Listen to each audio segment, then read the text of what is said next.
안녕하세요. 러닝커브 4차 시를 맡은 두이팀의 최종천이라고 합니다. 만나서 반갑습니다. 저번 3차 시에서 코딩에 대해 배웠었죠. 코딩이 중요한 이유는 기기를 사용자가 원하는 방향대로 작동할 수 있기 때문이에요. 자, 그렇다면 기기, 회로에 대해 배워야겠죠. 그래서 오늘 4차 시에서는 회로에 대한 기초를 배워볼 거예요. 오늘의 학습 목표는 회로의 정의를 알아보고 실생활에서 사용되는 회로에 적용해 보자는 겁니다. 목차는 1번 회로는 무엇일까? 2번 실생활 곳곳에 숨어있는 회로들. 3번 회로의 작동 원리. 4번 디지털 회로. 마지막으로 퀴즈를 풀어볼 거예요. 자, 1번 회로란 무엇일까? 사진을 보시면 우리가 흔히 생각하는 회로의 모습이 있어요. 되게 복잡해 보이죠? 여기 보면은 이런 칩들도 있고 이렇게 막 알 수 없는 기능을 하는 막 단자들이 있어요. 여러분들은 회로를 어떤 것이라고 생각하세요? 아마 대부분 사진처럼 복잡하고 그 기능을 알 수 없는 것이라고 생각하실 거예요. 근데 제가 생각하는 회로의 정의는 회로는 전기를 이용하여 편의성을 높여주는 기계라고 생각해요. 전기라는 원동력으로 우리 인간의 편의를 높여줄 수 있는 도구인 거죠. 예를 들면은 여기 선풍기나 보조 배터리를 회로로 생각할 수 있어요. 선풍기는 전기를 이용해서 바람을 만들어서 우리를 시원하게 해주죠. 또 보조 배터리는 이렇게 전기를 충전시키면 언제 어디서든 핸드폰을 충전할 수 있게 도와줘요. 이런 것들을 우리는 회로라고 해요. 더 넓은 범위로 회로를 생각해 볼게요. 여기 어떤 회로가 있다고 생각해 볼게요. 이 회로에 원인을 넣어주면 결과로 대답을 해줘요. 쉽게 비유하자면 회로를 자판기로 생각해 볼게요. 자판기가 있어요. 동전 넣는 곳이 있고 음료수가 있겠죠. 이 자판기에 이 동전이라는 원인을 넣어주면 자판기는 결과로서 시원한 음료수를 주죠. 회로도 마찬가지예요. 회로는 원인을 넣어주면 결과로 보여주는 매개체예요. 그렇다면 원인이 달라지면 결과도 달라지겠죠. 아까 선풍기는 회로라고 했어요. 우리가 약풍으로 바람을 쐬고 있는데 그래도 너무 더우면 강풍으로 틀어야겠죠. 그러려면 강풍 버튼을 눌러서 이 원인을 바꿔줘야 돼요. 반대로 말하면 원인이 바뀌지 않으면 결과도 바뀌지 않는 게 회로라고 할 수 있어요. 단 회로는 조건이 맞아야만 동작할 수 있는데 앞서 설명한 것처럼 전기가 공급돼야 돼요. 생각해 봅시다. 사람도 회로라고 할 수 있을까요? 음식이란 원인을 넣으면 사람이 있는데 여기다 음식을 넣으면 화장실에 가서 결과를 내놓는데 사람은 그럼 회로가 아닌가요? 사람은 회로가 아니죠. 사람은 전기로 움직이지 않기 때문에 회로라고 할 수 없어요. 점점 더 많은 기능을 원하는 소비자들이 많아짐에 따라서 복잡한 회로들이 만들어질 필요가 생겼어요. 이 왼쪽 회로를 보면은 정말 복잡해 보이죠? 복잡하다는 것은 회로의 크기가 이렇게 커질 수밖에 없다는 거예요. 그런데 그 크면은 들고 다니기 되게 힘들겠죠? 다행히도 이 기술의 발전으로 이 오른쪽과 같은 작은 회로에 복잡한 회로가 모두 들어갈 수 있게 되었어요. 이를 인티그레이티드 서킷, 줄여서 IC라고 하고요. 한국말로 하면은 집적 회로라고 해요. 이걸 가능하게 한 것이 바로 반도체 기술이에요. 반도체 얘기는 한 번쯤은 들어보셨을 거라 생각해요. 반도체를 통해서 작지만 속도가 빠른 회로를 만들 수 있게 되었어요. 진짜 관심 있는 사람들은 나노 공정에 대해서 들어보셨을 거예요.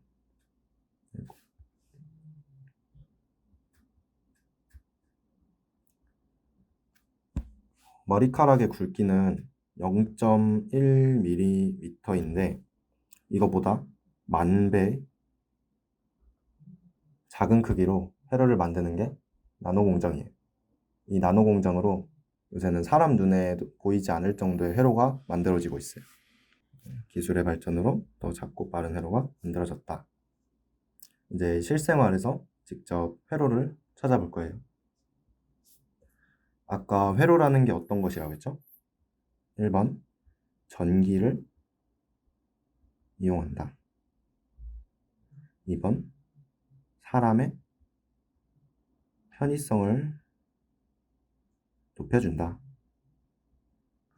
3번 원인이 있으면 결과가 있다. 그죠? 그 조건에 맞는 거를 한번 찾아볼게요. 이 왼쪽에 냉장고가 있죠? 냉장고는 전기를 넣어주면 음식을 차갑게 해줘요. 그리고 여기 가운데 오븐은 전기라는 원인을 넣어주면 음식을 따뜻하게 데펴주죠. 그 외에도 이렇게 위에 후드, 건조기, 세탁기 사실 하나 여기 더 있는데 이 전등들도 회로예요. 왜냐하면 전기를 이용하고요. 빛을 줘서 사람의 편의를 증진하고요. 전기를 줬으니까 빛을 결과로 내놓겠죠. 그래서 전등도 회로에 속해요. 근데 또 하나 숨어 있는 게 있는데 사실 이 수도꼭지도 회로에 포함돼요. 왜냐면 이 밑에 펌프가 있어서 전기를 주면은 물을 끌어올려서 사람이 물을 언제든지 쓸 수 있게 해주잖아요. 그래서 펌프도 회로의 일종입니다. 그렇다면 자동차는 회로로 볼 수 있을까요? 자동차는 기름을 사용해 달리니까 회로가 아닌 것 같아요. 사실 자동차에는 컴퓨터가 들어가 있어요. 보이지 않는 곳에서 운전자의 편의를 위해 일하고 있는 거죠. 또 여러 센서들이 있는데 빛의 양을 감지할 수 있는 회로가 이쪽이나 이렇게 위쪽에 있어서 라이트의 밝기를 알아서 조절해줘요. 또 차선을 자동으로 감지해서 핸들을 잡지 않아도 맞춰주는 기능을 해줘요. 또 요새는 속도를 보여주는 계기판이나 내비게이션 부분도 디스플레이로 돼 있어가지고 자동차도 회로라고 할 수 있어요.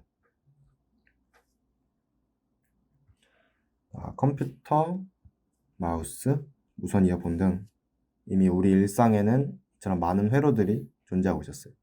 이제 좀 회로와 친근해졌나요? 사실 멀리 찾을 필요 없이 여러분들 바로 옆에 회로가 있었어요. 이제는 없어서는 안 될 물건이 있죠. 스마트폰이 대표적인 회로예요. 이 작은 스마트폰에 들어가는 회로를 살펴보면 1번 화면을 구성하는 회로, 우리에게 보여주는 화면을 만들고 전기를 구석구석 보내주는 반도체 칩들로 이루어진 회로가 있어요. 2번 스마트폰을 사용하려면 충전을 해야겠죠. 그러면 충전용 회로도 필요할 거고요. 전화를 하려면 신호용 회로도 필요해요. 5G, LTE, 와이파이, GPS도 다 신호용 회로고요.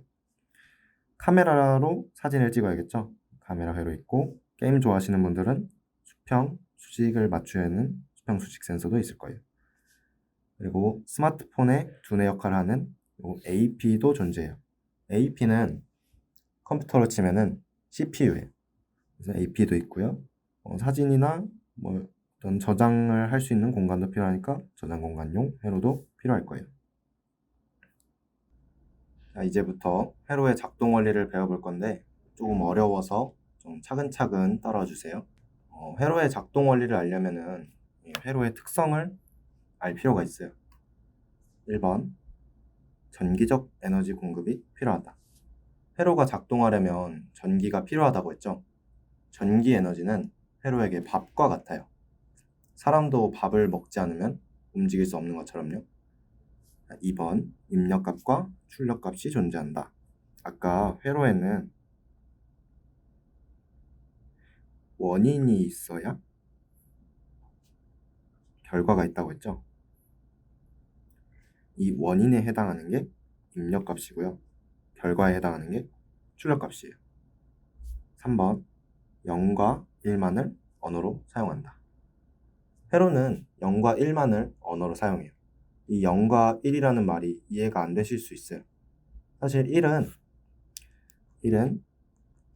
켜진 상태를 말하고요. 0은 꺼진 상태를 말해요. 그래서 회로는 켜진 상태인지 꺼진 상태인지로 대화를 해요. 4번 회로와 회로는 연결이 가능하다. 어떻게 보면 4번이 회로의 가장 중요한 특성이라고 할 수 있어요.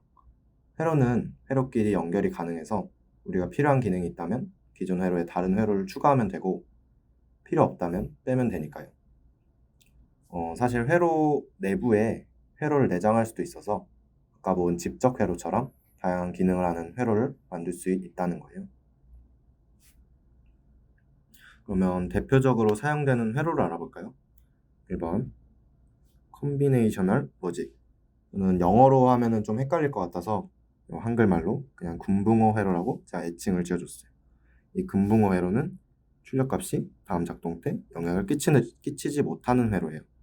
이렇게 금붕어 회로가 이렇게 있는데 입력을 넣어주고 입력값을 넣어주고 출력값이 나오는데 이 출력값이 다음 작동 때 영향을 주지 못한다는 얘기죠.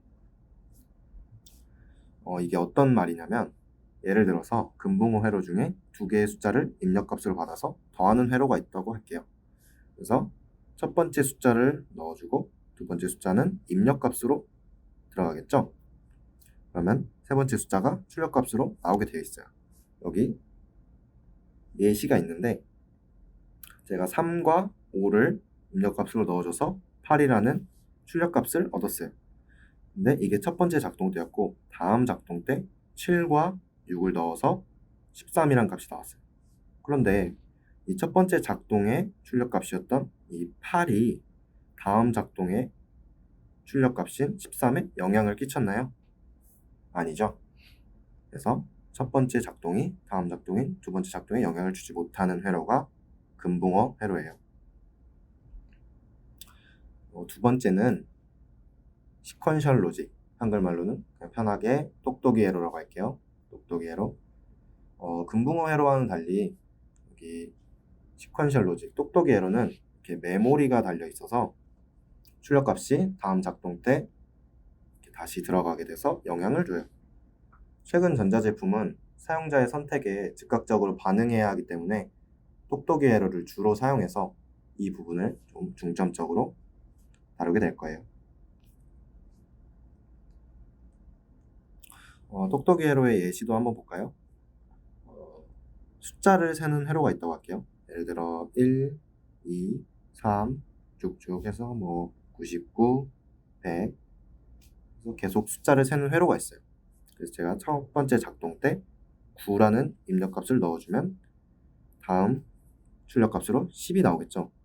그런데 두 번째 작동 때는 이 전에 출력값이었던 10이 다시 입력값으로 들어가서 11이라는 출력값으로 나오게 되는 거예요. 이거는 첫 번째 작동이 두 번째 작동에 영향을 주죠. 이게 똑똑이 회로의 특징이에요. 회로의 특성 4번이 회로와 회로는 연결이 가능하다는 거였죠. 많은 똑똑이 회로들을 동시에 동작하게 하려면 기준이 필요해요. 이 교통정리 역할을 클럭이 담당해요. 클럭 신호는 전압을 낮게 주는 0과 높게 주는 1로 이루어져 있어요. 회로는 이런 클럭에 맞춰서 한 번씩 동작하게 되는데 주로 1로 올라갔을 때 이 부분이죠. 이 부분이나 0에서 1로 올라갈 때 작동을 하게 돼요. 만약 클럭 신호가 0에서 1로 올라갈 때마다 작동하는 회로가 있다고 할게요. 클럭 신호가 이렇게 있어요. 그런데 클럭 신호가 0과 1을 더 빠르게 반복하게 된다면 회로의 동작 속도도 더 빨라질 거예요. 왜냐면은 만약에 1에서 작동하는 회로가 있다고 하면 1이 더 자주 찾아오잖아요. 그래서 더 빠른 회로가 되는 거예요. 때문에 클럭은 회로의 성능을 좌지우지하게 돼요. 사진은 인텔사의 CPU i9 9900K예요. 여기 사진을 보시면 3.6 GHZ가 써져 있죠. 컴퓨터를 좋아하는 사람은 익숙할 텐데 이게 클럭 신호의 속도를 말하는 거예요. 이 3.6 GHZ는 사실 36억 HG를 뜻하는 거고요. 클럭이 1초에 36억 번 0과 1을 왔다 갔다 한다는 말을 뜻해요. 회로도 클럭 신호에 맞게 1초에 36억 번의 동작을 할 수 있게 되는 거예요. 그렇다면 한 번 동작당 걸리는 시간은 얼마일까요?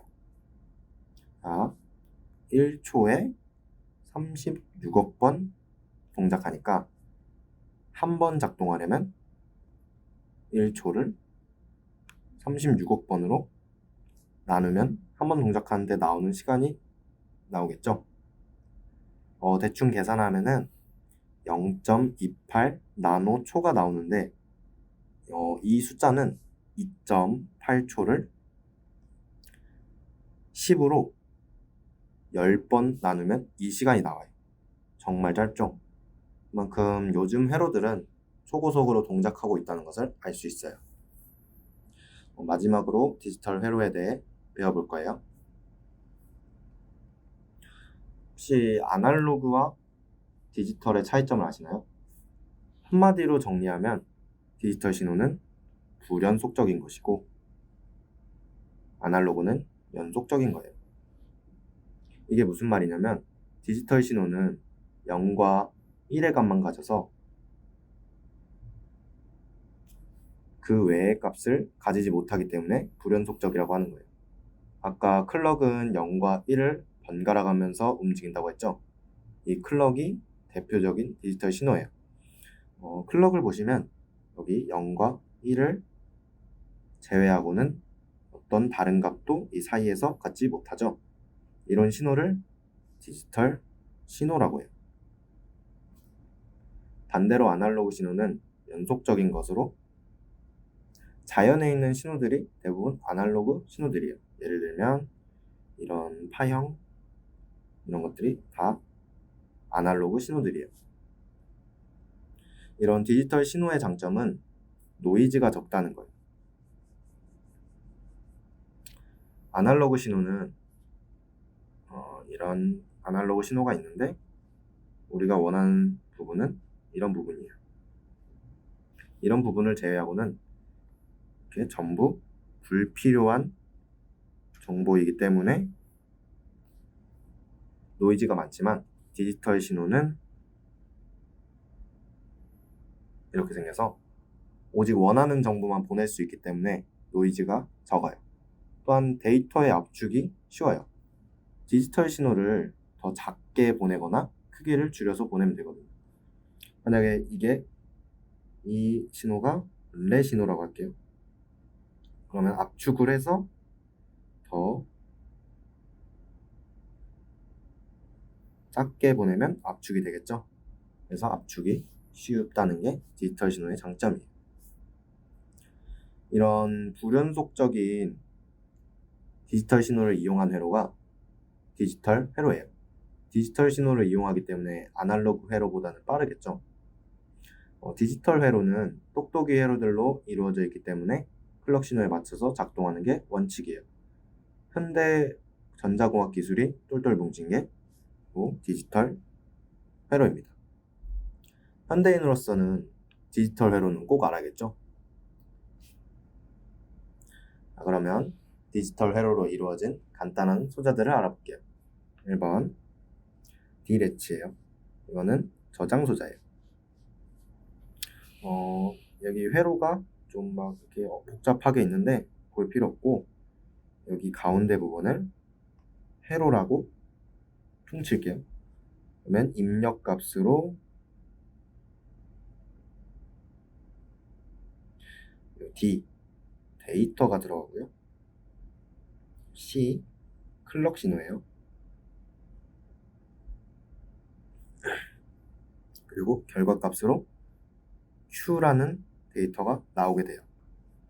그러면 이 표를 보시면 클럭 신호가 1일 때 데이터로 0이 들어가면 Q는 0이 나오고요. 1이 들어가면 1이 나와요. 이 말은 원하는 값을 넣으면 그대로 값이 들어간다는 얘기죠. 그리고 클럭이 0일 때는 D가 어떤 것이든 바뀌지 않아요. 원래 갖고 있던 값을 계속 그대로 가져가니까 저장소자가 될 수 있는 거예요. 두 번째로는 D 플립플롭이라는 저장소자를 알아볼 거예요. 여기도 회로가 되게 복잡해 보이는데 이렇게를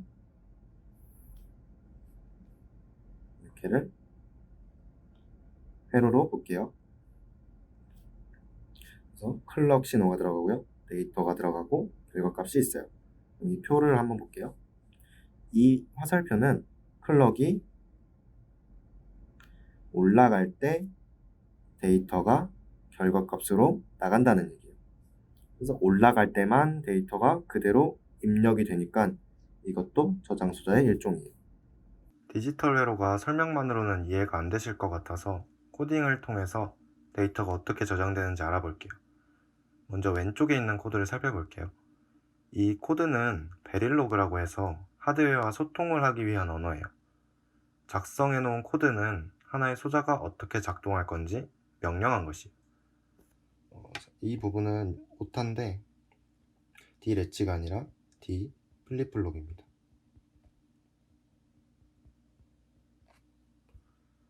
두 번째, 세 번째 줄을 보면은 입력값으로 클럭, 리셋, 데이터가 들어가고 출력값으로 Q를 내보내주는 소자임을 말해주고 있어요. 그 다음 이 부분을 보시면 클럭이 포지티브 엣지, 즉 0에서 1로 올라갈 때 이 부분대로 작동할 거예요. 사실 소자를 사용하려면 출발점을 알려줘야 돼요. 그 역할을 하는 것이 바로 이 리셋이에요. if는 만약에란 뜻이죠.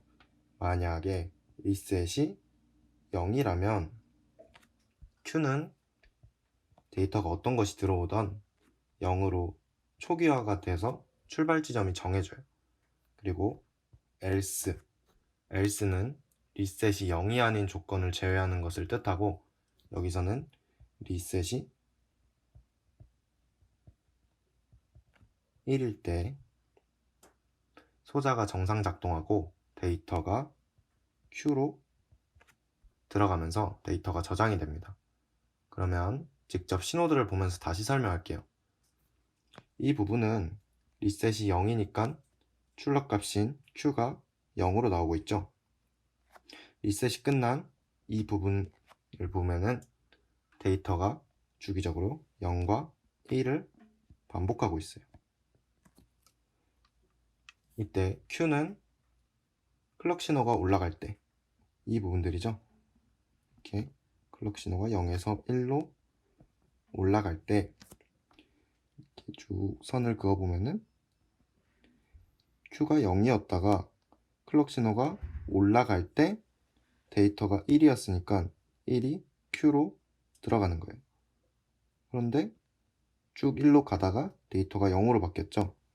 이렇게 0으로 바뀌었는데 Q는 변하지 않아요. 왜냐하면은 클럭 신호가 올라갈 때 Q는 0이 되니까 이때에 맞춰서 0으로 바뀌었어요. 그리고 또 쭉 가다가 데이터가 0이니까 클럭 신호가 올라갈 때 0으로 계속 유지가 되고 1로 데이터가 올라갔어도 이 부분은 클럭이 올라가는 지점이 아니니까 계속 0으로 유지가 되면서 데이터가 저장이 되는 원리예요. 그러면 이 디지털 회로들의 적용 예시를 디스플레이 구동 방법으로 보여드릴게요. 디스플레이는 픽셀들로 이루어져 있어요. 여기 지금 가운데에 이렇게 커서 모양의 디스플레이를 볼 수 있어요. 이걸 확대해 보면 여기 빨간색, 녹색, 파란색으로 이루어진 어떤 단위가 있죠. 이런 단위를 픽셀이라고 해요. 픽셀. 이 픽셀들이 모여서 디스플레이를 만드는 거예요. 디스플레이 중에서 가장 대표적인 FHD로 설명해 볼게요. FHD는 1920 곱하기 1080이라는 해상도를 갖고 있어요. 이 말은 가로줄에 1920개의 픽셀이 있는 거고 세로줄에 1080개의 픽셀이 있는 걸 말해요. 유튜브에 화질 설정을 들어가 보시면은 1080p라는 설정이 있죠. 이게 FHD에 해당해요. 디스플레이에서는 한 화면을 한 1프레임이라고 해요. 1프레임. 사람 눈에 자연스러운 화면이 되려면은 1초에 60번 정도 프레임이 바뀌어야 돼요. 게임을 좋아하시는 분들은 한 번쯤은 들어봤을 텐데 144Hz 모니터라는 게 있어요. 이 말은 1초에 144번 프레임이 바뀐다는 거예요. 화면이 1초에 144번 바뀌니까 보기에는 더 부드럽겠죠. 이 한 프레임이 바뀌려면 1920개의 픽셀로 이루어진 디스플레이에서 가로줄 1920개의 픽셀이 모두 바뀌어야 되는데 디스플레이는 가로줄 한 개씩 바뀌는 특성이 있어요. 따라서 여기 픽셀이 총 1920개의 픽셀 있죠? 이것이 한 번에 바뀌어야 되는데 데이터는 픽셀 한 개씩 들어가기 때문에 한 줄의 데이터를 임시로 저장하고 있을 저장고가 필요해요. 이 역할을 저장소자인 D 플립플롭이 하게 됩니다. 이 디지털 회로는 시프트 레지스터라는 회로로 여러 개의 D 플립플롭으로 이루어져 있어서 클럭 신호에 맞춰서 신호를 한 개씩 보내줘요. 예를 들어서 여기 입력값이 있죠? 여기에 러닝 커브라는 입력값을 넣었다고 생각할게요. 자, 그러면 클럭 신호가 이렇게 있는데 올라갈 때마다 이 D 플립플롭들이 작동을 해서 데이터를 다음 플립플롭으로 넘겨주는 역할을 하는 거예요. 그래서 처음에 0000이라는 데이터가 들어 있었는데 클럭 신호가 한번 올라갔어요. 그러면 여기서 러닝 커브에서 V라는 값이 첫 번째 플립플롭에 들어가고요. 그 다음 클럭 신호에는 V가 다음 플립플롭으로 넘어가서 들어가고요. 이 원래 있던 V는 커가 들어가겠죠. 그렇게 해서 다음 컬럭으로 들어가면 결국에는 러인 커브 그래서 한 글자씩 D 플립플롭에 들어가서 출력값으로 나가게 되는 거예요. 전체적인 디스플레이 회로 모습을 나타내면 이렇게 되게 복잡해 보이는 그림과 같아요. 맨 위에 저장 공간이 있는 거예요. 지금 이게 저장 공간이에요. 화면이 여기 있다고 해볼게요. 디스플레이가.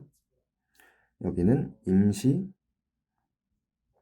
저장 공간이에요. 데이터는 시프트 레지스터를 통해서 한 개씩 한 픽셀 데이터씩 들어가게 돼요. 클럭 신호에 맞춰서요. 그래서 처음에 어떤 끝에 있는 픽셀 이 데이터를 넣으려면 가장 먼저 넣어줘야겠죠. 이렇게 들어갔어요. 다음 클럭 신호에 이렇게 들어갈 테고 넘어가고 결국에 끝에 도달하면 다른 픽셀 데이터들도 결국 여기 꽉 차겠죠. 이 픽셀 데이터들이 이제 들어갈 준비를 해주는 게 이쪽 부분이에요. 이쪽 부분에서 처리를 해서 디스플레이로 1920개의 픽셀로 이루어진 가로줄 한 줄이 데이터가 들어가게 되는 거예요. 지금까지 동아리 6기 조이팀 최종천이었습니다. 문제 풀이는 바로 이어질 거니까 문제 풀이도 기다려주세요.